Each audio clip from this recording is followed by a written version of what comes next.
In the early days of the Federation, one of its most prominent captains engaged in cowboy diplomacy, thus essentially setting a Western movie in space. But as time progressed and the Federation was able to establish a proper foothold within its territory, diplomatic talks became increasingly formalized and dignified.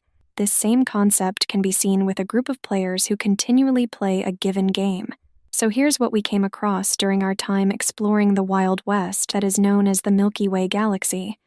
Greetings, and welcome back to Checkpoint Gaming, Star Trek Ascendancy. With this episode, we will be going over clarifications for gameplay, which came from issues that arose from games we've played. With playing Star Trek Ascendancy, there's a few things that we would like to address regarding the rules and some of the exploration cards. First, we would like to talk about the phenomena that comes with the Borg expansion. We think that they can be included in play where the Borg aren't being used. In this situation, just ignore any of the Borg-related text found upon them. Second, with experienced players, if they draw the Grand Negus, arms dealer, and/or Ferengi researcher from the exploration deck, only have them go around the table once for the entire game.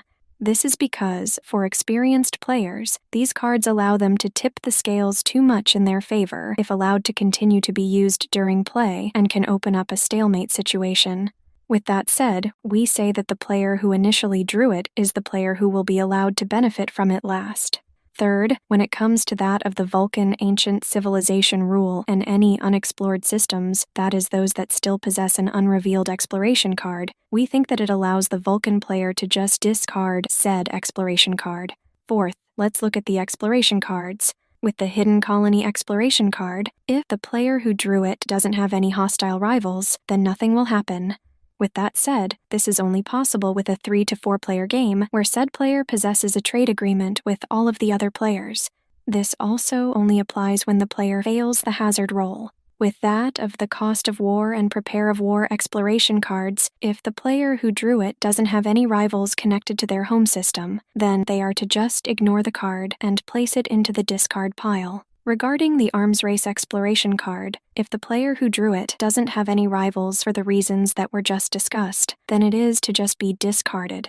When it comes to that of the Cytherian probe, the player's turn doesn't technically end, it just gets postponed. We also think that if the player who drew this card is the player who drew the last turn order card, then they are to just continue with their turn as if nothing happened. Each faction also possesses a version of the confrontation card, although the Vulcan variant is worded slightly differently since it reads Vulcan Encounter.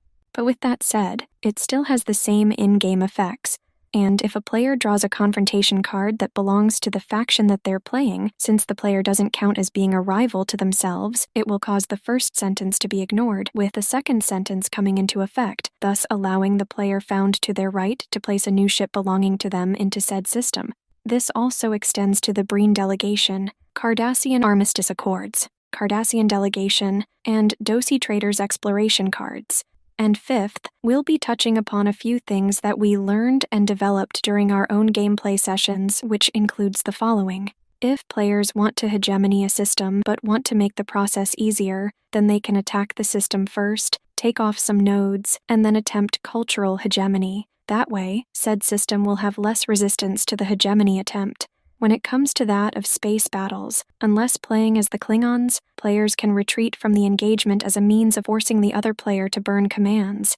Yes, the other player will be able to tactically maneuver for free in order to start the space battle again, but they'll have to spend a command token in order to start said battle.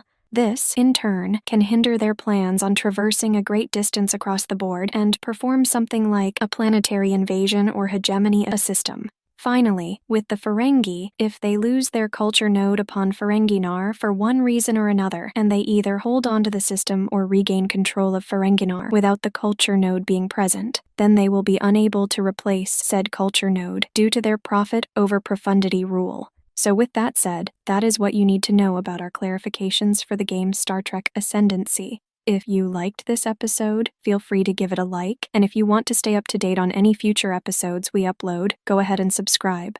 You can also support us on Patreon for as little as $1 a month at patreon.com/checkpointgaming. See you in the next episode, and happy gaming!